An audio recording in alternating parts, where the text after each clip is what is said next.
We're here with head football coach Mike Clark. Team's coming off a 31 loss at Emory and Henry.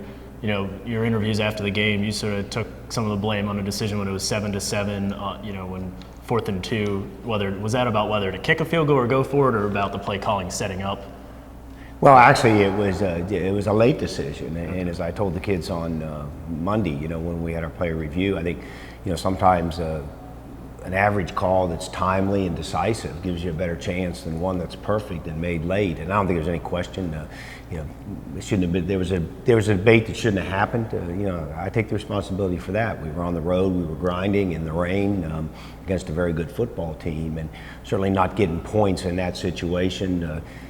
We gave up a little. We gave Emory some momentum. You know, when they went down, I got that one big play, and then went and took a 7-point lead into the half. We really never recouped back, you know, the competitive nature of the game.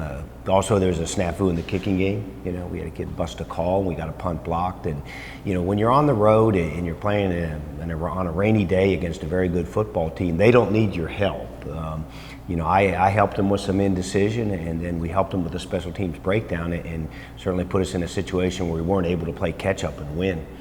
Now, you know, despite the big deficit, you know, there were a number of plays in the third quarter. You mentioned, you know, 2 punts that were blocked or tipped that gave them 14 quick points. There was 3 fumbles that, you know, bounced their way that maybe, you know, at least 2 of them looked like they potentially could have been recovered by Bridgewater. Do you think, you know, some of those plays maybe made it worse than it was, and maybe you guys could have been in the mix down the stretch if things bounced a little differently? Well, I think that sometimes the wand is with you, and sometimes it's not. And there's no question the ball takes funny bounces. It didn't take bounces our way, but I don't control that. I mean, the things we do control, I think you have to be efficient.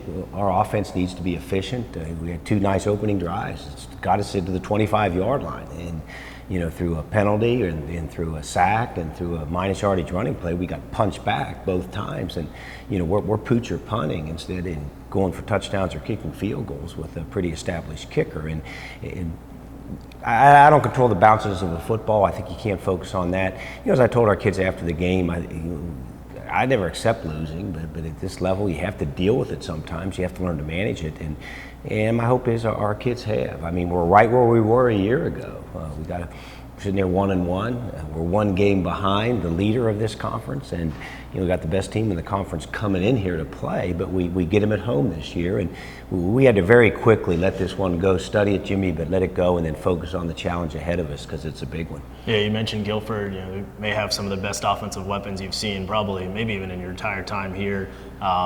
You know, also a team that has gone for it a lot on 4th down. I noticed 14 of 18 already in just a couple games. How do you get a team like that off the field, especially if you need to do it for 4 downs? Well, I've been here a long time, so I have to be careful about saying this is the best. But I'll say this: you look at their quarterback numbers; he's the real deal. You know, the last 13 games where he got knocked, you know, unconscious in the W&L game and didn't finish it. But, you know, when he came back and played last week, and you take the games he's played, he's thrown 55 touchdowns with 3 interceptions. And those 3 came in 1 game, and one of those was a desperation throw when they were behind. So I think in a quarterback-centric game, he gives them a chance. But they're also very athletic on both sides of the ball. They're very deep. You know, there was a reason they were picked to be the #1 team. I think from a Bridgewater perspective, I don't want to go out and get into a track meet with Guilford. I think we have to be efficient on offense. I think we have to limit their possessions.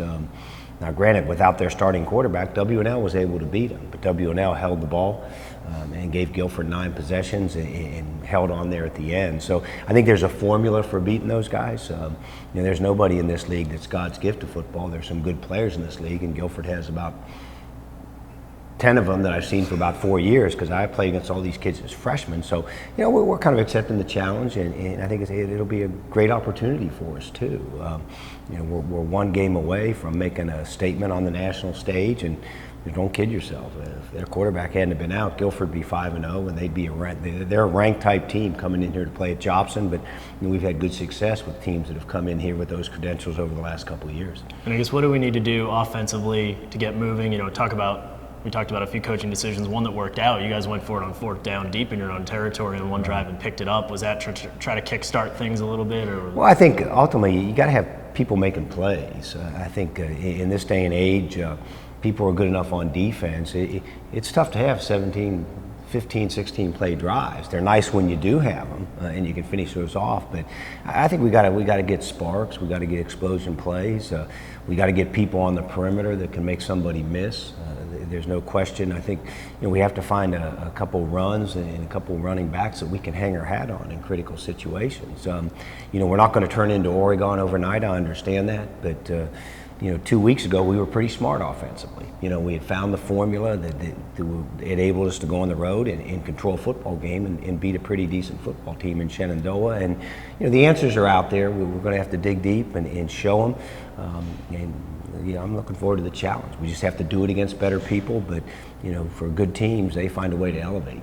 And it's homecoming, so the guys excited to play in that game and hopefully try to get a big victory in front of a big crowd here. Yeah, it's always a great atmosphere. I remember back in the day, talking about being here a long time, in the early days where, security was Jim Schaffner, that ran buildings and grounds and rugby, sitting in a golf cart. That was security for the game. But I remember even my first year here when it was a homecoming game, and I'm sure I was winless at the time. I don't remember what date it was on the calendar. I remember I walked to work on Saturdays or every day and saying, gosh, there was a little bit of buzz in the air. And there is that around a homecoming event.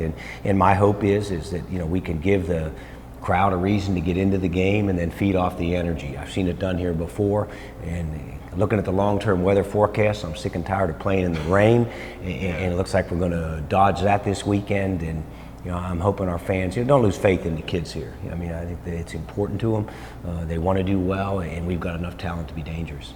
Well, 2 o'clock, so kickoff hour late. Hope to see everyone here, Jobson Athletic Complex on Saturday.